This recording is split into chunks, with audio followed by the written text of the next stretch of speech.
So ayun nga guys, ayan, nabiyayaan tayo ng dalawang isda. So binigyan tayo ng dalawa, pero dahil kulang yung pangulam, ayan, pinadagdagan natin ng 3 para hindi tayo mabitin sa ulam. So sulit naman kasi sobrang napakasariwa pa niyan. Kahuli lang kanina oh. So ang alam ko na isda na to ay isdang sagisi kung tawagin, pero hindi ko lang alam sa iba. Yan, pa-comment na lang guys kung anong isda ang alam nyo dito. Then pa-comment na lang rin kung anong luto ang masarap. So ayan na nga guys, nalinis na natin yung isda. So lulutuin na natin yan. So bali try nating luto ng tinola. Ayan. So ayan guys, bali kuha tayo dito ng ayan, malunggay ng kapitbahay. Ayan. Isasama natin to doon sa may iluluto nating isda. Ayun na nga guys, nakakuha na tayo ng malunggay. So yung ibang sangkap na lang.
Final na nga guys, ayan, kumulo na.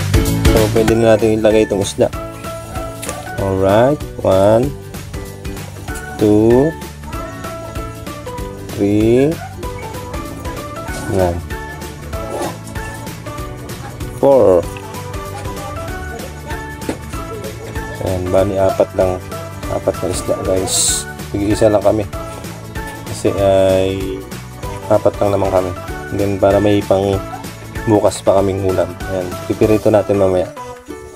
Ayan guys, hintayin lang uli natin kumulo bago natin ilagay yung malunggay.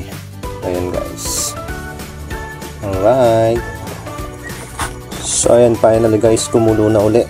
So yan, ilalagay na natin yung malunggay sa sili. Ayan, ibabaw lang natin guys. Naamoy ko na yung bango guys. Ayan.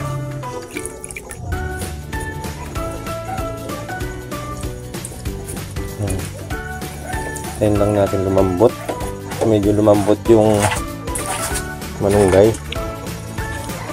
So ayan guys, para pag uwi ng aking mag-ina ay kakain na lang sila guys. Ayan, lagyan natin ng asin.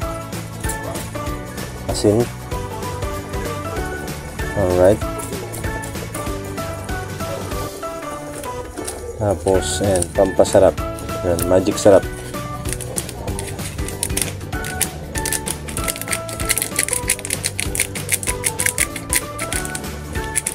Okay na yan guys. So hintayin lang natin maluto yung malunggay.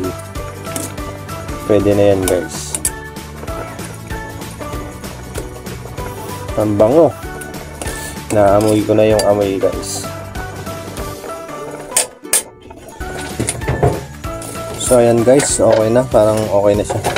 Luto na siguro. So tikman natin guys.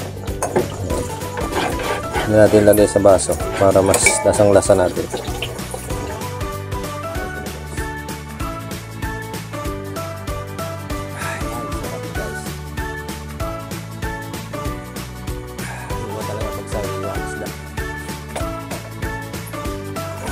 Okay, alright na to guys. Pwede na siya. Ayan, nag-moist na yung ating camera. Ayan, okay na siya guys. Ito na. Alright. Kakain na lang.